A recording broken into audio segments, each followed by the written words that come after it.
jeunesse, marche selon les plaisirs, les désirs de ce monde. Soupire, réjouis-toi pendant les jours de ta jeunesse, si ta convoitise. Mais dis-toi qu'un jour, tu comparaîtras devant ton Créateur. Mais dis-toi qu'un jour, tu rendras compte pour tout ce que tu as fait sur cette terre. Bannis de ton cœur le chagrin, éloigne-toi du mal.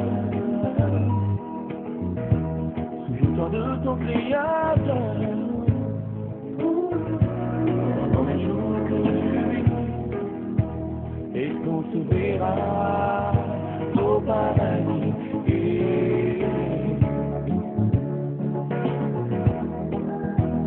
Et qu'on se verra là-bas.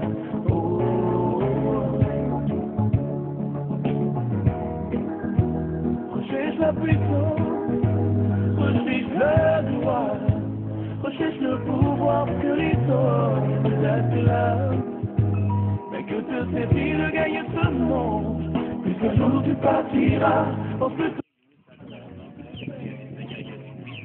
Soyez bénis. Nous sommes ici au quartier Bamoué, à Saint-Pedro, et ici les Gagnois. C'est pour cela que cet village, je vais qu'il a prononcé. Et nous sommes ici à la maison où l'événement très heureux est produit. L'événement qui est la mort et la résurrection de notre sœur bien-aimée, la prophétesse Déborah. Nous sommes venus sur le lieu pour un interview que j'ai pu parler encore davantage de ce témoignage parce qu'elle avait dit la dernière fois elle n'avait pas eu tout le temps de pouvoir vraiment parler de ce témoignage. Et donc nous sommes ici que l'événement s'est passé, ici l'événement s'est produit. Nous sommes ici chez la maman Castro, qui est la prophétesse qui a prié pour elle. Donc nous venons ici même pour pouvoir vraiment partager ce témoignage avec vous. Donc soyez bénis dans le nom du Seigneur. Nous arrivons comme ça dans la cour. Et c'est ici véritablement l'événement s'est passé dans cette cour. Vous voyez, ce sont des sœurs en Christ. Ce sont vraiment des sœurs véritablement qui partagent vraiment la fraternité chrétienne avec notre sœur bien-aimée. Sœur, sois bénie, comment vous appelez? La sœur Blandine, soyez bénie dans le nom de Jésus. Soyez bénie. Vous appelez la sœur Louise. Et toutes ces sœurs-là sont ici dans le ministère de la maman Castro et elles partagent les Christ avec notre bien-aimé. Et c'est ici que cet événement nous apporte joie au cœur, nous donne le message de chaque salut du Dieu. Et donc, nous allons aller évidemment.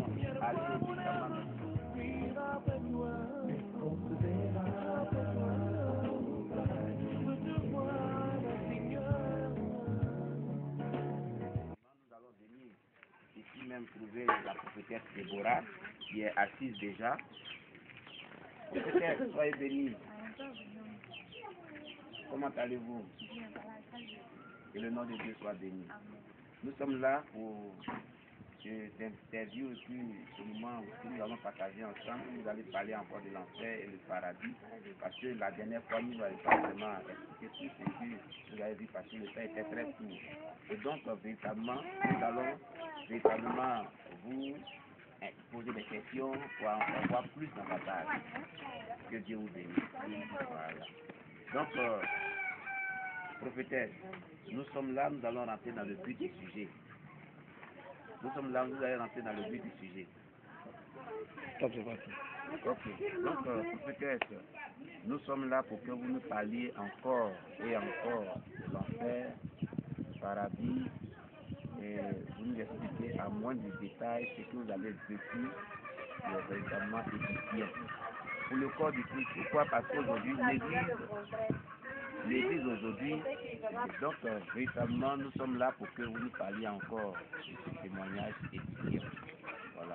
que nous édifier, parce qu'aujourd'hui, le corps de Christ est dans l'ignorance de certaines choses qui amènent beaucoup de personnes dans le séjour des morts.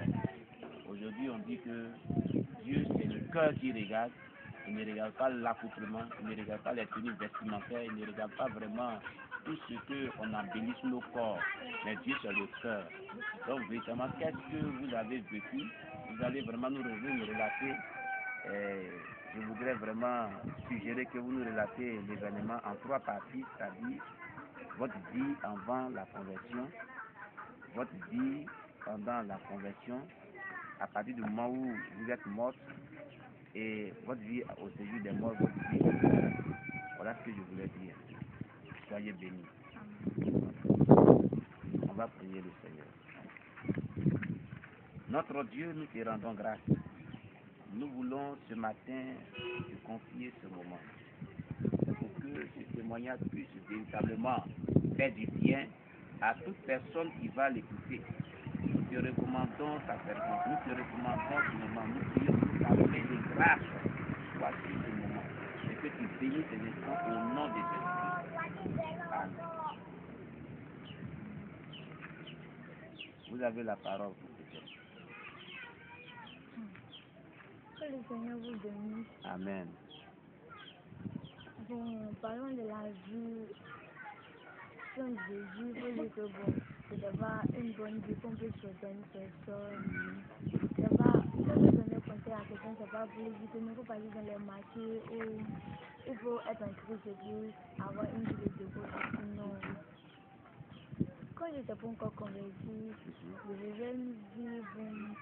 Je n'aimais pas. Bon, je faisais ce que je voulais, comme les mets, la boisson, les pantalons, les bijoux, et bon, tout rien de choses. Et pendant ce temps, par la grâce de Dieu, les hommes de Dieu venaient m'approcher pour me parler de Jésus, pour me détailler vraiment qui était ce Jésus-là. Et moi, je continuais toujours, je refusais de l'accepter.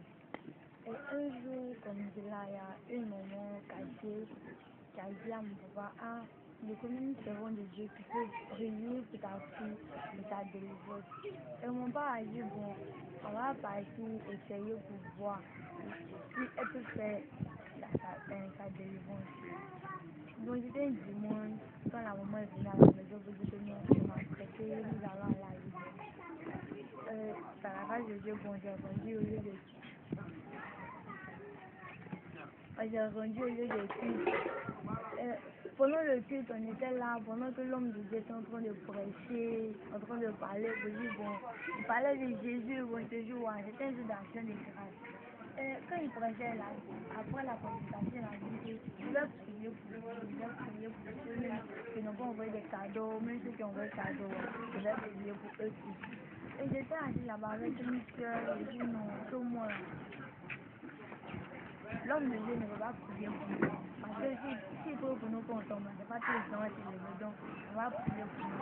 Et il dit à ma soeur que non, quand vous partez devant, s'il faut pour faire là. Et puis ça marche là, on va voir si je suis tombée aux environs de 11h midi comme ça, mais à 17h45 comme cela que je me suis réveillée. Et puis je me suis réveillée, nous sommes partis à la maison. La nuit, on peut pas me coucher les esprits, encore j'en revenais. Comme mon papa a vu, elle a dit qu'on va l'envoyer rester chez la maman là, parce que de toute façon ça fait, c'est grave, on va l'envoyer chez la maman. Et c'est le lundi, c'était en juin, quand nous sommes arrivés chez la maman ici. Nous sommes arrivés, ils ont causé tout, et puis elle a dit, bon, que tu vas faire au moins 2 semaines, comme cela et tout, bon, tu vas rentrer à la maison, après si tu as le temps encore, tu vas revenir. Et j'étais là, il y avait les 2 semaines, au cours de ces 2 semaines-là, on faisait les prières de délivrance, tout, elle avait commencé la délivrance. Et après elle a rentré maintenant, quand la rentrée est arrivée, elle a dit, bon, que tu vas partir en famille, elle allait continuer les cours, et puis revenir après encore.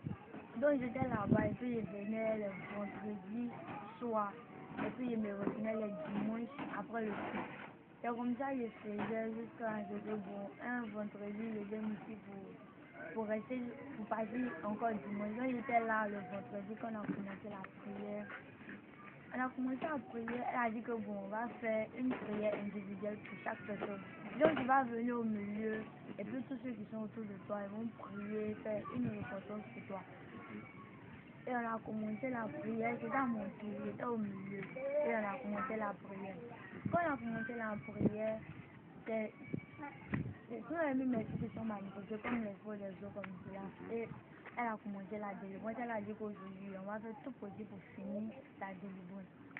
Et on était là, elle a prié, elle avait continué toujours à prier. Et c'est au cours de la prière que l'esprit des eaux a dit que non, je ne vais pas participer ici de ma fille. Donc si je m'en vais, elle va mourir. Et elle a dit que non, que toi tu n'as pas le pouvoir de donner la vie à une personne. Mais Pardon, je voulais intervenir un peu. L'esprit des eaux, comment est-ce que l'esprit des eaux est arrivé dans votre vie? Vous pouvez nous raconter un peu comment cet esprit-là a été dans votre vie. Est-ce que c'est parce que vous-même vous avez de manière personnelle tissé une alliance avec cet esprit, ou bien c'est après qu'on vous a dit que c'est une chose pas? Comment vous cet esprit est venu dans votre vie? Et comment tu vivais avec cet esprit-là? il y a un moment qui n'arrivait pas à voir un fond femme. Elle faisait que les garçons. Donc, elle est partie voir au village, il y a une eau que eux adorent. Donc, elle est partie voir, elle a dit que je vais avoir une fille. Et d'abord, elle dit l'esprit qui s'est manifesté. Elle a dit que non, je vais te donner une fille, mais tu vas lui donner le nom de Justine. Et cette fille, elle va devenir, bon, tu vas la traiter comme une reine, bon, quelqu'un qui va me servir, au cas où toi tu serais plus sur la tête. Et c'est comme là, j'ai passé, puis ma maman a pris ma grossesse. Et quand elle a pris ma grossesse, elle a dit que bon, peut-être c'était le plan de Dieu ici. Elle m'a accouché, quand la grossesse avait 7 mois, j'étais prématuré. 7 mois de faire la grossesse. Donc, j'ai fait au moins 5 mois comme ça, donc je vais à l'hôpital. J'étais là-bas. Quand ma maman était ici actuellement, j'ai pas la prophétesse, la femme de mon frère. Elle a décidé d'aller me chercher quand j'étais bébé. Et puis maman s'est opposée pour dire que non, que tu vas pas la prendre parce que c'est ma fille. Moi, je ne faisais pas enfant fille et puis ils m'ont donné, donc c'est là, tu vas pas la prendre. Et elle m'a envoyé un dîner quand j'étais bébé, elle m'a envoyé un dîner. Un dîner, bon, quand la guerre de 2002 a commencé, mon papa me cherchait, tout ça, là, donc, où il devait venir me chercher en 2002, c'est là que la guerre arrivait, donc il ne pouvait plus partir. Là, maintenant, on était à Boissy, il ne pouvait plus partir. D'accord. Comment vous viviez maintenant avec la sirène des eaux? On a vu un peu l'origine de comment vous êtes venu dans le sein de votre maman. C'est vrai, mais comment vous viviez la sirène des eaux? Bon, il faut dire que c'est en 2007, quand maman a vendu l'âme, en 2007, quand il a commencé à avoir des sons où elle venait me parler dans des sons, je dis que non, même si je suis morte, je suis toujours à côté de toi. Bon, comme étant au catholique, on n'avait pas l'enseignement pour dire que non, si une personne meurt, la personne ne peut plus revenir. Donc, chez moi, il me Alors que ce disait n'était pas elle, c'est des esprits qui prenaient son corps pour venir vous parler. Voilà. je me disais que bon, une personne peut mourir et peut venir toujours nous rendre visite. Pourtant, c'était l'esprit des eaux qui prenait l'image de ma maman, venir me parler, qui jouait encore le rôle de ma maman qui était morte. Et elle a commencé, à un moment, je partais à l'école même. Parfois, quand je vais à l'école, je trouvais de l'argent dans mon sac et elle dit que non, c'est moi je te donne. Comme bon, je ne suis pas là physiquement comme ça, je peux te parler comme cela en songe et te donner de l'argent. Que tout ce que tu veux, il faut demander, je vais te donner. C'était en 2008, quand ils ont envoyé une lettre pour dire que non, que ton papa te cherche. Il te cherche, il est parti à Boaké, il a trouvé ta grand-mère. Que peut-être en 2009, comme ça, il va venir ici te prendre pour partir à Saint-Pédouard avec toi. À ce moment, l'esprit des autres se manifestait toujours en songe. Et en 2009, maintenant, mon père est venu me chercher. Mon père est venu me chercher maintenant pour venir à Saint-Pédouard. Et quand nous sommes arrivés à Saint-Pédouard, quand il a commencé à aller à la plage, je lui ai dit qu'il est parti à la plage. Elle venait maintenant, plus en songe, mais physiquement, pour me parler, c'est comme ça qu'on a commencé à causer. Vous causez comme on cause présentement physiquement avec la sirène des eaux dans le passé. Oui. Et qu'est-ce qu'elle vous dit, qu'est-ce que vous lui disiez? Bon, parfois quand elle vient, on parle des choses du monde. Elle me dit, bon, elle jouait le rôle d'une mère. Elle me dit, bon, faut pas faire comme les autres parce que c'est ma fille. Faut pas faire comme les autres quand tu peux te donner l'ordre. De te comporter comme les autres, faut rester comme ça. Faut pas, parce que c'était un esprit qui était beaucoup, elle était jalouse. Donc, quand elle te voit en train de causer avec un garçon, automatiquement, elle te passe. Non, quand je partais à l'école, elle m'accompagnait. Tout, on partait à l'école ensemble, on faisait tout ensemble parfois. Physiquement, elle s'habillait comme élève aussi? Ou bien c'est parce que tu la vois spirituellement? Bon, les autres là, les autres n'arrivaient pas à voir, mais eux, ils savaient que je parlais avec une personne. Ah, mais tu parles à une personne qui était comme peut-être folle.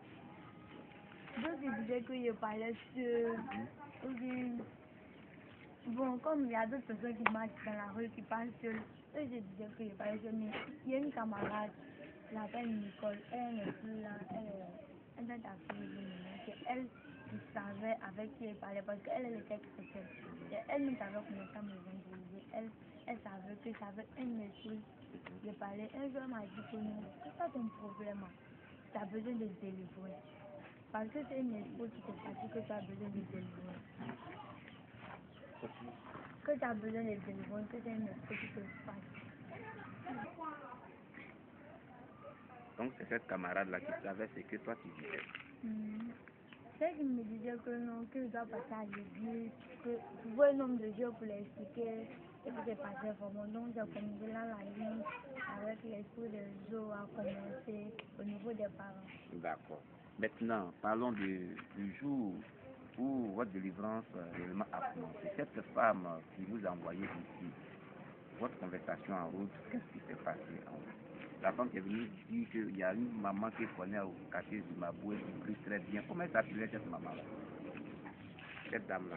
Elle avait Madame Désirée. Madame Désirée. C'est une bienfaiteuse, hein? C'est grâce à elle justement que le Dieu a canalisé les choses. Elle a été animée par un esprit de sagesse qui vient de Dieu. Comment cela s'est passé? Bon, le dimanche quand on venait, j'étais dans le taxi, comme il n'y avait pas l'envie de venir véritablement. Et il a dit que, ah, moi, il est faim. Donc, je vais partir à la maison.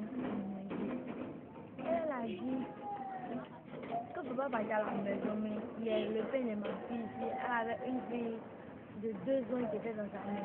Elle dit, il y a le pain de ma fille ici, je vais te donner, tu vas manger là comme ça, tu vas rester sur notre côté. Le pain est fini. Elle dit, ah, j'ai ma fille boire de l'eau. Elle dit, non, qu'il y a déjà de l'eau ici. Pour les filles, je vais te donner. Tu m'as donné, on a vu, on est descendu dans le taxi. Puis nous sommes arrivés à l'église. D'accord. Maintenant, comment est-ce qu'on était arrivé au moment où la délivrance s'est passée avec la sirène des eaux, puis j'ai demandé comment vous avez rentré en contact avec la sirène des eaux.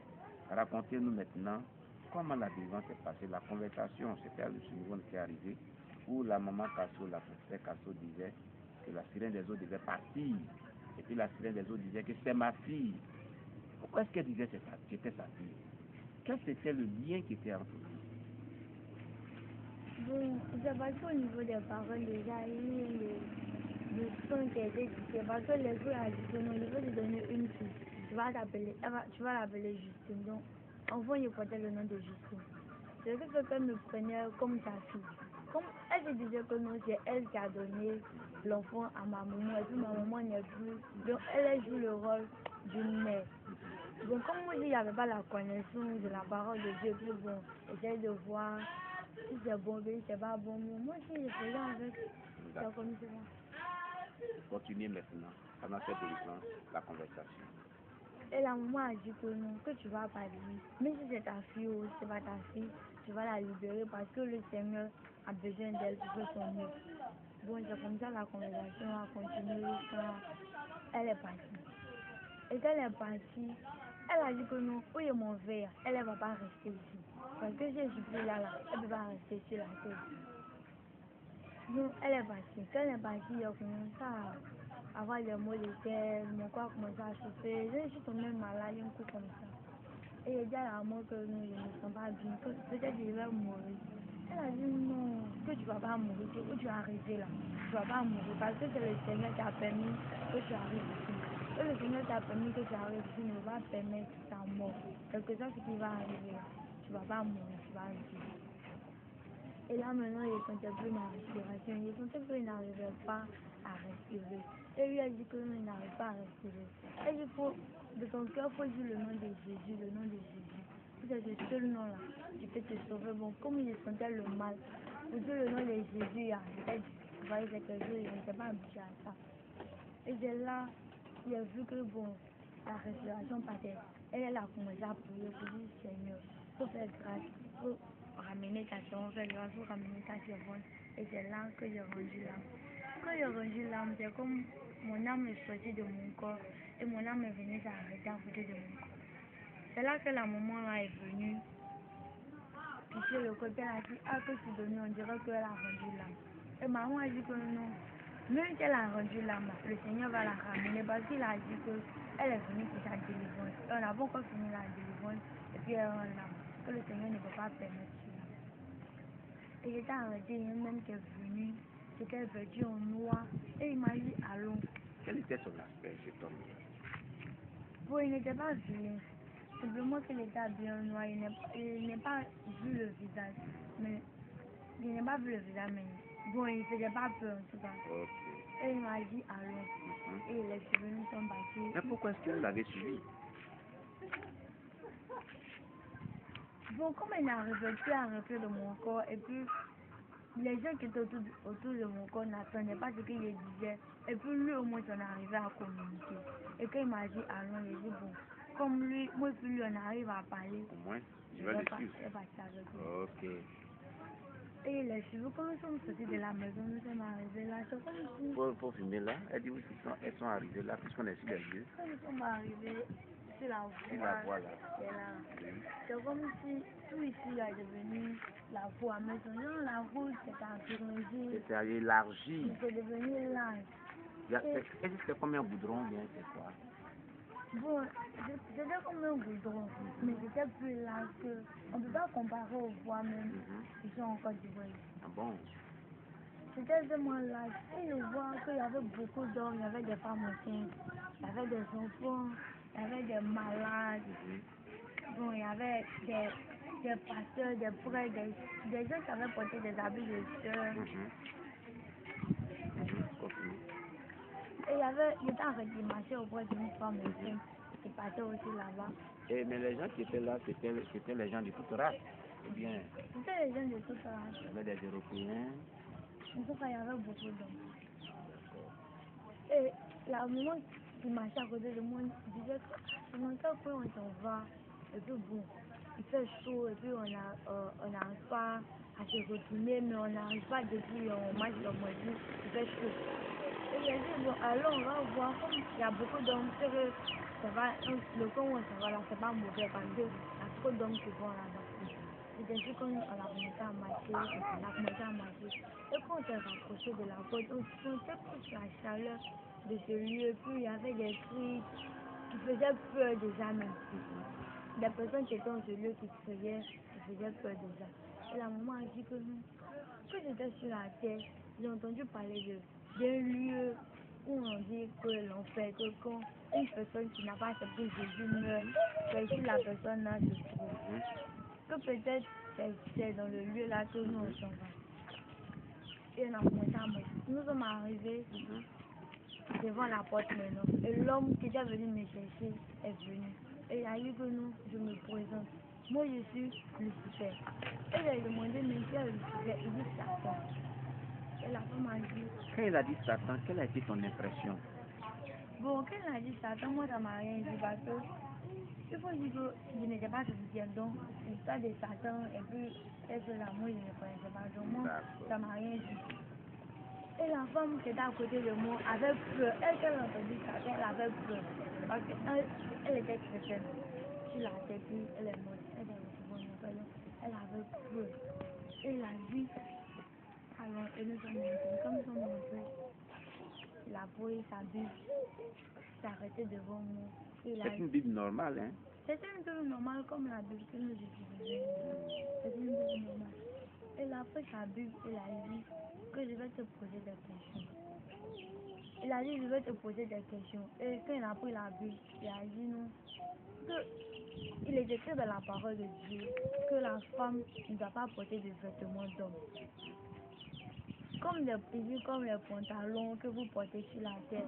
J'ai dit, mais quand j'étais encore sur la terre, il y avait des hommes de Dieu qui m'ont interpellé pour dire que non, les vêtements d'hommes là, c'est interdit, que la femme ne doit pas porter ça. Moi, je n'ai pas pris ça en considération. Et lui, il a souligné ça en rouge. Il a repris la parole encore, il m'a dit que non, que la Bible dit que la femme ne doit pas mettre des tresses étrangères comme les mèches que vous portez là. Et puis j'ai dit, bon, moi, la maman que j'étais chez elle là, me parlait aussi de ces mèches. Bon, comme il venait d'arriver, il n'est pas pris en considération. Et il a souligné encore. Et il a dit que non, que les rapports, c'est réservé. Les rapports sexuels. C'est réservé aux hommes mariés également devant l'autorité et devant le Seigneur Jésus. Et il a dit, moi, je ne savais pas. Et il m'a demandé, mais comment j'étais sur la terre là, je ne partais pas à l'école. J'ai dit, non, que moi, je ne partais pas à l'école. Il a commencé à rire. Quand il a dit, je ne partais pas à l'école, il a commencé à rire. Il a appelé le dragon, il a dit au dragon qu'il faut venir. Et le dragon est venu. Quand le dragon est venu, il a commencé à rire. Il était tellement content. Et il a dit au dragon qu'il faut regarder sur elle. C'est que pour toi là, il faut prendre et puis tu vas partir. Et le dragon a commencé à me regarder de mes pieds jusqu'à ma tête. Il a commencé à rire. Il a dit, mais que les mèches qui sont sur ma tête là, les mèches qui sont sur ma tête là, c'est pour me montrer ces mèches à ma partie. Vous voyez, quand on parle aux gens, ils ne veulent pas écouter, ils disent que c'est le cœur, Dieu c'est le cœur. Que comment Dieu, celui qui a donné l'intelligence aux gens pour créer les mèches, toutes ces choses. Le dragon lui a dit dans la Bible que les mèches lui appartiennent. Les mèches là c'est pour lui. C'est lui qui a créé les mèches. Voilà. Il faudrait que les chrétiens sachent que les mèches ne sont pas de Dieu. Les mèches viennent du diable. Les mèches viennent du diable. Je ne sais pas combien de fois moi je vais dire ça aux chrétiens et aux hommes de Dieu. Vous pouvez continuer servant de Dieu.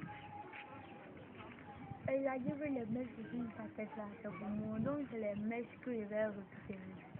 Et Satan a dit, mais il faut prendre. Et le dragon a récupéré. Quand il a récupéré les mèches, en tout cas, il n'y avait rien encore sur ma tête. Et il a dit au démon que venait la saisir pour l'envoyer au lieu de persécution. Et quand le démon a attrapé ma main, quand il a relâché, c'est comme si c'était ma chair qui était quittée à même temps. Et comment, qu'est-ce que tu as senti? Qu'est-ce que c'est passé? Bon, ça m'a fait très mal et il a commencé à crier. Pendant qu'il criait, il m'a dit que non, si tu veux, il faut crier, mais personne ne va venir te chercher. Parce que la douleur de là-bas, on ne peut pas comparer à la douleur que c'est là. Il faut dire que la douleur de la terre est multipliée par rapport à la douleur de là-bas. Ici, bon, quand pour que te blesse, ça ne te fait pas trop mal. Quand quelque chose t'arrive, tu n'as pas mal par rapport à la douleur de là-bas. Et il a dit que prenez là pour l'envoyer de persécution. Et nous sommes arrivés au lieu de persécution. Il a commencé à rire là. Est-ce que tu peux décrire un peu ce lieu de persécution? Qu'est-ce qu'il y a là-bas qui fait que c'est un lieu de persécution? Est-ce que c'est un lieu où on vient torturer les gens, comme sur la terre, il y a les camps de concentration, où on torture les humains? Quel attrait cela a? Pourquoi on dit que c'est un lieu de persécution en tant que tel? Bon, ça n'a rien à voir avec le lieu de persécution que sur la terre. Ici, je préfère le lieu de persécution que sur la terre par rapport à ce lieu, parce que c'est un lieu où on ne peut pas vraiment décrire, c'est un lieu qui fait peur, où les esprits qui sont là-bas n'ont pas compassion de l'être humain, n'ont pas pitié de l'homme. Eux, ils sont là-bas uniquement. Où les esprits qui sont là-bas, leur rôle, c'est de persécuter ceux qui arrivent là-bas. Bon, c'est un lieu qui fait vraiment peur. Et puis, l'odeur qui est là-bas n'a rien à voir avec l'odeur que sur la terre ici. Là-bas, ça sent très très mauvais. Et quand nous sommes arrivés là-bas, Satan a dit que nous, ici, nous sommes dans les profondeurs de la ville, où personne ne viendra te chercher. Même ta maman qui avait prié là-bas, elle ne va venir te chercher. Que personne. Tu vas rester ici. Les démons vont te persécuter et vont te jeter dans le feu. Et pendant que les démons vont me parler, il a attrapé ma main et il a commencé à rire. Les démons qui étaient là-bas aussi se moquaient. Il y avait des fers qu'ils avaient mis dans le feu. Ils étaient en train de s'apprêter. Et Pour faire quoi? pour me persécuter. Ah bon?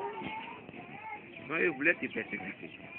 Ils voulaient me persécuter parce que nous sommes arrivés au lieu de persécution. Donc forcément, ils allaient me persécuter. puis on était là. Tout d'un coup, on voyait la lumière qui apparut dans ce lieu. Parce que là-bas, c'était l'obscurité. C'est l'obscurité. Et la lumière qui arrivait dans ce lieu. Et quand la lumière arrivait, Satan était effrayé. Il a dit, mais Seigneur, tu fais quoi ici? Quand il a dit, mais Seigneur, tu fais quoi ici? Les démons qui étaient autour de lui se sont prosternés en même temps. Et lui-même s'est prosterné. Et le Seigneur a dit que non, je suis venu chercher ma servante. Et il a dit, qu'est-ce que ta servante? C'est là. Il a commencé à rire. Il a dit au Seigneur que la Bible dit, le salaire du péché, c'est la mort. C'est Satan qui disait au Seigneur que la Bible dit le salaire du péché, c'est la mort. Bien aimé, écoutez très bien. Le diable prêche la parole de Dieu dans les profondeurs de la Bible. Quand la Bible déclare que le diable il connaît la parole de Dieu en ce que il a eu une conversation avec Jésus-Christ, quand Jésus-Christ était au 40e jour de son jeûne, il est venu s'approcher, il lui a dit que si tu es vraiment le Fils de Dieu, il est écrit. Il est écrit. C'est la même chose qui s'est passée dans la Bible. Satan prend les versets du Bible pour dire au Seigneur Jésus-Christ qu'il est écrit que le salaire du péché, c'est la mort. Vous pouvez continuer. Et Satan a dit à Jésus qu'il est écrit que le salaire du péché, c'est la mort. Mais c'est la femme qui était sur la terre. Elle ne vivait pas une vie que tu avais demandé. Elle vivait une vie de débauche. Donc, elle a péché. Elle est morte, elle est vomie. Et le Seigneur était là, et il est venu très son coup, et il est retourné.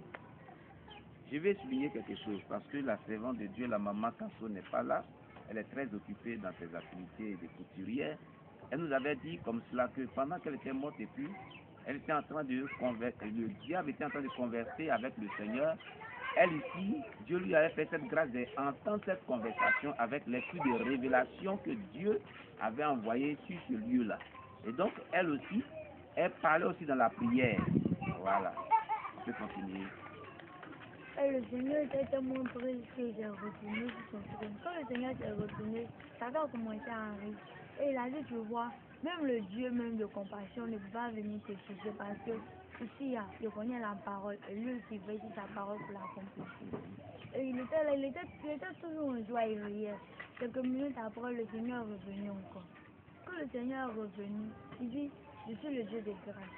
Et quand il a dit, je suis le Dieu de grâce, Satan a dit, que tu es le Dieu de grâce, mais tu es aussi le Dieu de justice.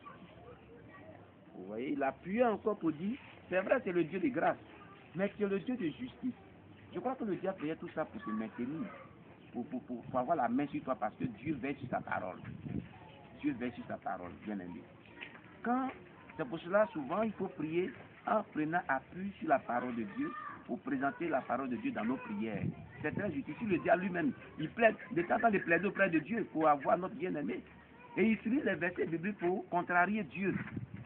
Les chrétiens doivent utiliser les versets bibliques aussi pour contrarier le diable et puis dire à Dieu, voici ce que tu as dit, et comme tu as dit cela, il faut que tu fasses ceci. C'est très bien. Merci beaucoup pour cet éclairage parce que les chrétiens sont ignorants de cela. Oui, vous pouvez continuer, servant de Dieu. Et il a dit que tu es le Dieu de grâce, mais tu es aussi le Dieu de justice. Que la Bible dit que tu as séparé les lumières, tu as séparé la lumière et les ténèbres. Et ici, ça fait partie des ténèbres. Toi, ton trône fait partie de la lumière. Que tu ne dois pas quitter la lumière pour venir dans les ténèbres. Le Seigneur était là et il s'est retourné. Il s'est retourné. Vous voyez, le Seigneur s'est retourné parce qu'il ne pouvait pas rester là. Voilà. C'est-à-dire, Jésus même a dit, la lumière et les ténèbres ne peuvent pas cohabiter ensemble. C'est ce verset-là que le diable a présenté à Jésus-Christ au fond de la Bible. Donc, une fois que la parole de Dieu est présentée, la parole de Dieu est une autorité. Alors, le Seigneur s'est retourné. Il a obéi à ce que le diable a dit. Voilà, en quelque sorte, c'est ce que je peux dire. On peut continuer servant de Dieu. Et quand le Seigneur s'est retourné, il manifestait toujours sa joie parce qu'il se disait que non, là maintenant il avait la victoire, que le Seigneur ne pouvait plus revenir. Et il a dit au cours du monde que non, même si le Seigneur revenait encore pour la 3e fois, moi je vais passer avec lui parce que Satan, quelque chose ce qu'il va faire, il va passer avec lui. Quelques minutes après, le Seigneur est revenu encore pour la 3e fois. Quand le Seigneur est revenu encore pour la 3e fois, Satan a repris encore la parole et a dit au Seigneur que tu as dit laisser les morts, enterrer les morts. Ah, voilà encore un verset biblique qu'il prend. Il a dit encore pour la 3e fois, Laissez les morts. Tu as dit, toi-même, toi, Jésus, tu as dit dans ta parole, laissez les morts enterrer les morts. Je vais souligner quelque chose ici. Pour dire que les gens qui disent que Jésus n'est pas Dieu. Oh, Dieu est le créateur, celui qui a fondé la Bible. Et il a dit, tu as dit, que laisser les morts enterrer les morts. Satan reconnaît Jésus-Christ comme Dieu. Voilà. Donc, véritablement, c'est une vérité indéniable. Je voulais dire à toute personne qui nous écoute et qui suit ce témoignage que ce que notre frère bien-aimé a vécu a une source biblique. Parce que le critère véritable pour pouvoir crédibiliser un témoignage, c'est de savoir si le témoignage-là est en conformité avec la parole de Dieu. Et là, tout ce qu'elle vient de relater est en conformité avec la parole de Dieu et cela crédibilise encore son témoignage. Servant de Dieu, vous pouvez continuer. Et qu'il a dit que laissez le monde enterrer les morts, le Seigneur a dit que bien voir que je suis le Dieu de justice et tout ces versets que tu as dit là, ma parole a dit ça. Mais mon amour au-dessus de toute chose. Et je vais l'accorder ma grâce, j'ai décidé de lui faire grâce, donc je vais accorder ma grâce à ma servante, je vais la ramener sur la terre à cause de ma servante qui prie sur la terre là-bas, je vais la ramener. Et le Seigneur a pris ma main, il m'a dit que non, on va se retourner sur la terre. Et en partant, Satan a dit que je suis sûr que toi là, tu vas revenir ici encore.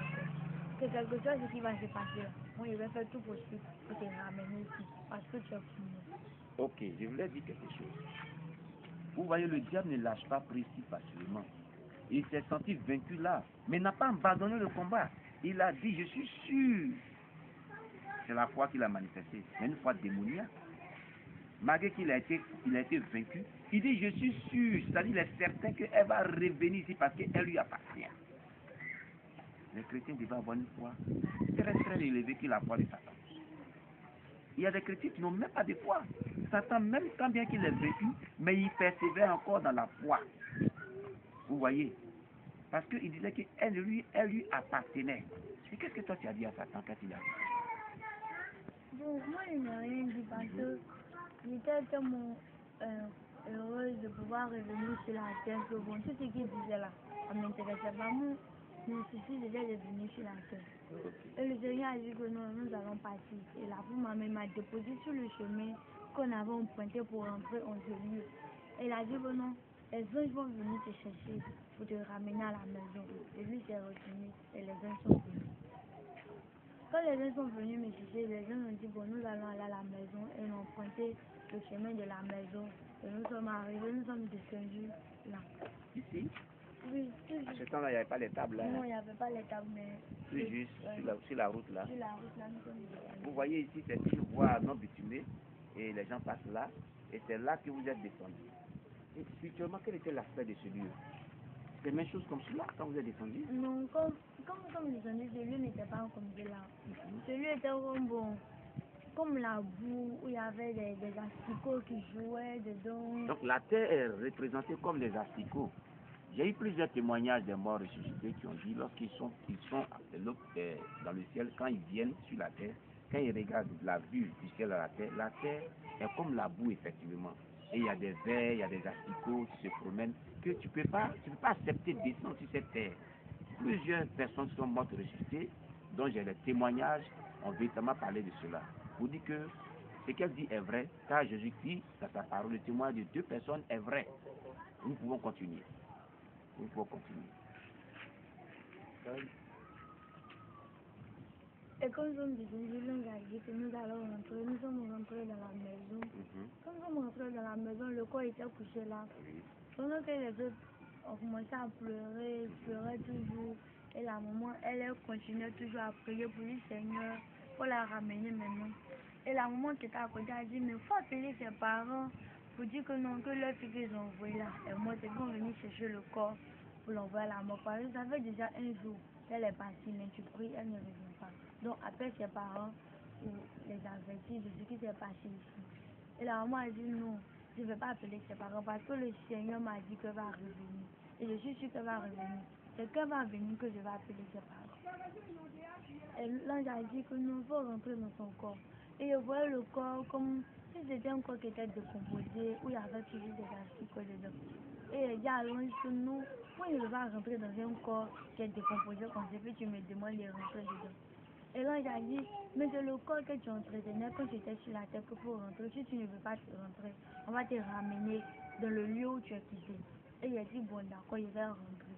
Il était là, il y avait des problèmes pour rentrer. Et j'ai fait le tour comme ça de mon corps au moins 3 fois comme ça. Et l'ange m'a pris, il a poussé ma tête et je suis rentrée dans le corps. Quand je suis rentrée dans le corps, il faisait tellement chaud que j'ai dit, ah, que je veux boire de l'eau. Et la maman qui était à côté s'est levée, bon, chacun s'est levé un peu. Et la maman a dit que non, que moi je vais l'envoyer l'eau. Elle a dit, Sidonie, il faut toucher pour voir si c'est elle, ou bien si c'est un esprit qui a pris son corps pour se manifester, pour nous parler. Que quand elle a touché pour ça, ma maman dit que non, que c'est elle qui est revenue, c'est le Seigneur qui l'a ramenée. Et elle a dit, bon, je veux boire de l'eau. Elle a dit à la maman que, ah, grand-mère, il faut lui donner l'eau. Et grand-mère a dit que non, on ne peut pas lui donner l'eau, parce que je ne sais pas si c'est elle ou bien c'est elle. Et maman est partie chercher de l'eau, elle a prié dessus, elle a mis un peu d'huile dessus, elle a prié dessus, et elle m'a dit qu'il faut boire. Et elle a bu l'eau, quand elle a bu, elle a dit, ah maman, je veux savoir véritablement qui est Jésus. Et elle a dit que non. Mais pourquoi est-ce que tu lui as posé cette question? Est-ce que c'est pas parce que tu as expérimenté, tu venais d'expérimenter ta première visite au séjour des morts? Non, c'est parce que j'étais dans un coin où vraiment il y a eu peur. Où là maintenant, je devais véritablement accepter Jésus pour vivre une vie normale. On n'est pas retourné dans le lieu. Il n'est pas retourné dans ce lieu. Et il a demandé qui est Jésus. Elle a dit que non, Jésus, je suis que toi là, t'es parti dans mon fait. Et un peu, elle a commencé à me parler de Jésus. Elle a commencé à me parler de Jésus. Le dimanche maintenant, nous sommes partis occuper le lundi, je suis rentrée en famille maintenant. Je continue toujours les cours, j'ai expliqué ça à mes parents, ma maman même a commencé à pleurer. Et elle disait que non, c'est parce que je ne t'aimais pas. Bon, comme je vais t'en frère, maman, c'est parce que tu te sentais seule que tu es partie, ou bien c'est parce que tu t'es fait quelque chose qui t'a pas plu. J'ai dit non, que c'est rien de tout ça, que l'esprit, bon, c'était le plan de Dieu, tout ça. Et là, tout allait maintenant, l'esprit ne me fatiguait plus, mais là maintenant, je ne pouvais pas sortir pendant longtemps, je ne pouvais pas rester au dehors parce que quand je reste au dehors, elle venait toujours. Elle essayait toujours de récupérer le corps. Et la maman me disait que non, il faut quitter le péché parce que si tu ne quittes pas le péché, qu'elle va venir, elle va trouver toujours une porte d'entrée en toi. Très bien. Je voulais dire quelque chose sur cette partie, parce que nous faisons souvent la délivrance des âmes, et ici nous sommes dans un ministère où la servante de Dieu lui a fait cette grâce de pouvoir prier pour les âmes pour les délivrances. Voilà. La partie dont elle parle ici, et le conseil de la maman Tasso est vraiment véritable. Parce que les chrétiens, lorsque nous prions pour les délivrances, ils s'amusent avec le péché. Or, c'est par le péché que les démons sont rentrés dans le corps de la personne. Elle lui a bien dit, il faut vraiment faire attention au péché, sinon que la sirène va rentrer dans ton corps à nouveau, récupérer le corps à nouveau. Alors, je veux dire à tous les bien-aimés qui nous suivent, que quand une personne a été délivrée, ou qu'on est en train de prier pour sa délivrance, la personne doit véritablement se séparer définitivement du péché. Doit faire l'effort sur elle-même pour se séparer définitivement du péché. C'est très important. Les chrétiens fatiguent de nos jours les pasteurs. Ils fatiguent les femmes de Dieu. Ils fatiguent les hommes de Dieu. Vous pouvez continuer. Elle m'a dit que non, il faut quitter le péché, il faut arrêter les mèches, les pantalons, la boisson et certaines choses que tu faisais avant. Parce que si tu n'arrêtes pas, quand l'esprit va venir, elle va toujours trouver une porte d'entrée en toi. Et on va reprendre encore la délivrance à zéro. Mais pourquoi elle a dit pour laisser les mèches, les pantalons, tout ça? Est-ce que les mèches c'est un péché? Les porter sur soi c'est un péché? Est-ce que les pantalons c'est un péché? Est-ce que ce sont des portes d'entrée aussi des démons dans la vie de l'homme? Bon, les mèches, ça ne sont pas agréables parce que la Bible déjà interdit les mèches, également que les pantalons. Amen. Et la Bible encore nous dit, je ne sais pas, il ne rappelle pas bien de cette partie, mais la Bible dit que nous, que le diable rôde autour de nous comme un lion rugissant, mais s'il vient qu'il ne trouve rien en toi, il a passé. Et je me rappelle bien que dans ce lieu, le dragon a dit que les mèches, c'est pour moi. Que les pantalons, c'est pour moi. Donc, à quelque part, il faut dire que non, les mèches, ça appartient véritablement à Satan. Et une personne qui a les mèches, quand l'ennemi vient t'attaquer et qu'il trouve les mèches sur ta tête, automatiquement, il va en toi. Parce qu'il y a des choses sur toi qui l'appartiennent. Mais d'aucuns disent qu'on prie dessus pour sanctifier. Est-ce qu'une telle prière, Dieu peut l'exaucer? Non. Parce que moi, j'ai dit un jour que quand Dieu dit il y a quelque chose, J'ai prêché à une conférence et j'ai parlé de cela avec les témoignages que j'ai présents souvent aux gens. Et on me posait la question pour dire, mais parce qu'on peut prier dessus. J'ai dit, mais qui exauce la prière que vous faites? Ils ont dit Dieu. Alors vous devez dire à Dieu d'exaucer une prière qui est quelque chose qu'il ne veut pas. C'est comme le monde en envers. Vraiment merci pour cet éclairage là-dessus. Nous pouvons continuer. On peut continuer. C'est comme là, la maman a commencé à me donner des conseils. Et il faut dire que non, les messes, on ne peut pas les sanctifier. Parce que si le Seigneur dit que non, j'aime pas telle chose, c'est que le Seigneur n'aime pas. Tu vois, quelle que soit l'onction qui est en toi, quel que soit ton titre d'homme de Dieu ou ton titre de servant de Dieu, le Seigneur ne peut pas donner le don à une personne de sanctifier les messes. Les messes, c'est quelque chose qu'on ne peut pas sanctifier. Je vous dis qu'on va apporter. Mais il y a des gens qui disent que non, moi je suis une servante de Dieu. Et je peux donner, sanctifier les messes et porter. Les pantalons et porter. Mais quand la Bible interdit une chose, on ne peut pas dire que non, comme la Bible interdit, et moi le Seigneur m'a fait grâce, bon, à cause de la grâce qui est sur moi, moi je vais en profiter de cette grâce, sanctifier les messes et porter. Non, le Seigneur dit que c'est impossible. Le Seigneur dit que c'est impossible de sanctifier les messes. Et c'est comme cela, il continue, il partait toujours à l'école, et me donnait des conseils. Parfois même, il y avait des attaques à l'école où on appelait, elle venait prier, ou il y a des fois, mais les autres même partaient à l'école, en classe même. Et il a tiré les autres partaient à l'école pour t'attaquer. C'est ça, tu fais quelle classe? C'était en 4 ans. En quatrième. C'était en 4 ans. Et il partait à l'école, en classe. Il y a des fois, même, j'étais assis en classe et je voyais comme ça, comme des serpents qui montaient sur le banc et ils me frayaient un coup comme cela. C'était des visions. C'était des visions. Et elle continuait toujours à prier, elle continuait toujours à prier. Et elle me disait que non, il faut toujours prier avant d'aller à l'école.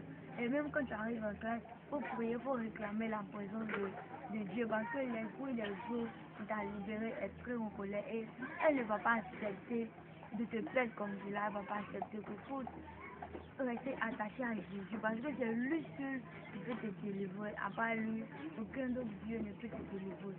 Et c'est comme cela, elle me donnait toujours des conseils.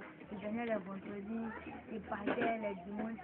Là maintenant, il y avait laissé les messes. Il n'y avait plus envie de faire les messes, mais je n'arrivais pas à laisser les pantalons parce que je disais que non. Si je laisse les pantalons, qu'est-ce que je vais porter? Voilà, à l'église, mais qu'est-ce que je vais porter pour aller au devoir? Tout ça, mais je vais toujours porter les pantalons, c'est que il y a des habits que le Seigneur demande pour porter. Donc, quand je venais ici, je portais les pantalons, elle me disait que non, le péché, on ne peut pas le laisser un coup comme cela. C'est un peu au fur et à mesure, même tu vas comprendre et tu vas décider d'arrêter les pantalons. Je portais les pantalons, bon, je me promenais quand je peux. Elle a dit un jour que non, tu vas venir rester à la maison ici pour continuer les études, que tu vas venir rester à la maison. Et elle a dit ok, il y a compris. Mais mon papa ne voulait pas accepter parce que je disais que non, je devais rester auprès de lui pour faire les études parce que lui, il avait 2 enfants et puis 2 filles. Ma grande soeur qui a arrêté les cours et puis bon, lui, il ne voulait pas que j'arrête les cours et il voulait qu'il continue pour travailler. Et moi aussi, je voulais continuer les études pour travailler. Et quand la maman a dit que non, le Seigneur dit, tu vas arrêter l'école pour faire l'œuvre de Dieu. J'ai dit, c'est ça là, c'est très difficile, laisser l'école faire l'œuvre de Dieu là. Moi, je ne peux pas faire ça. Mon papa aussi a dit que bon, si c'est ça là, ça serait difficile parce qu'il ne peut pas accepter qu'elle arrête l'école. Ou ça, elle peut partir à l'école, avoir le BPC. Et puis bon, là maintenant, après ça, avec le BPC, elle peut faire l'œuvre de Dieu. Et puis bon, c'est quelque chose à faire. Et la maman m'a dit que non, que tu ne vas pas avoir la moyenne pour aller en classe de 3 jours. Et elle dit... Qui a dit? La maman Kassou. Bon, c'est le message qu'elle a reçu de la part du Seigneur. C'est elle, la prophétesse de maman Kassou. C'est le message qu'elle a reçu de la part du Seigneur. Et elle dit, bon, ça là, comme c'est elle qui a parlé là, moi je suis qu'il va avoir ma moyenne. Et plusieurs hommes de Dieu ont confirmé encore ce message. Plusieurs hommes de Dieu ont confirmé ce message pour dire que non, que tu appelles à faire le Dieu, que tu ne vas pas terminer les études. Et l'année est finie, on va prendre les moyennes. Mon prof me dit que non, c'est pas ta moyenne, on calcule ça n'arrive pas. En temps normal, quand on a calculé les moyennes, c'est avec la moyenne. Mais cette fois-ci, quand on tape par l'ordinateur, la moyenne qui sort, c'est 9,99. Et c'est la moyenne que le Seigneur avait donnée, c'était là. On est resté sur la moyenne et on pas dit que nous, comme tu n'as pas eu, je vais payer la classe de troisième pour toi. Tu vas aller faire la classe de troisième. Et la maman a dit, si c'est comme cela, elle va venir fréquenter chez moi. Et c'est comme cela, je suis venue ici pour fréquenter ça. Maintenant, c'était en 2015 que j'ai arrêté de fréquenter. Donc ici, je faisais toujours la classe de troisième. Je partais à l'école. Les attaques aussi continuaient toujours là-bas et elles continuaient toujours à prier pour nous, à insister dans la prière. C'est comme cela. Le Seigneur a dit que nous sommes apprêtés pour faire un moment de 3 jours. Comment s'est passé que le Seigneur a donné ce message? C'est à elle que le Seigneur a donné ce message. Moi là maintenant le Seigneur me parlait par les songes. J'ai fait un songe où un homme qui était vêtu en blanc me disait que non, il faut prendre un moment de 3 jours de repentance parce qu'il est venu te chercher. Et quand je me suis réveillée, j'ai compté le songe à ma maman. Il m'a dit que non, que faut faire le moment que le Seigneur t'a donné, que c'est le Seigneur qui t'a venu te parler. Comment faire le moment. Et il a commencé le moment de 3 jours. Quand il a commencé, on a fait les reposances et on a prié. Le troisième jour, c'était un dimanche. Pour le dimanche, on était à l'église, on avait fini le culte, on venait à la maison. Puis il y a eu 2 anges qui sont venus, j'étais suspendue. Et ils m'ont dit que le maître nous envoie de venir te chercher. Et elle dit, bon d'accord, je vais arriver à la maison, m'apprêter, et puis bon, on va partir. Et il a dit que non, le maître dit qu'on n'a qu'à te prendre sur la route ici, que tu peux pas partir à la maison. Le lieu de culte, c'était où? Bon, je suis sûre que c'est ça. C'est un peu loin d'ici. Ah, C'est bah. un peu loin d'ici. Et on était là, pendant que je parlais, bon, il y a vu que non, je me suis retrouvée avec eux. Et mes soeurs qui étaient avec moi, que vous avez vu tout à l'heure, ont pris, elles m'ont mis au dos, elles ont pris au corps. Elles sont venues me déposer à la maison. Et maman dit qu'on là dans ma chambre. Parce que c'est le Seigneur qui a commencé son travail. Que c'est la maison, que c'est le Seigneur qui a commencé son travail. Ça c'était le 15 février. Parce que le 15 février. 2000 combien? 2014. Le 15 février, après la délivrance.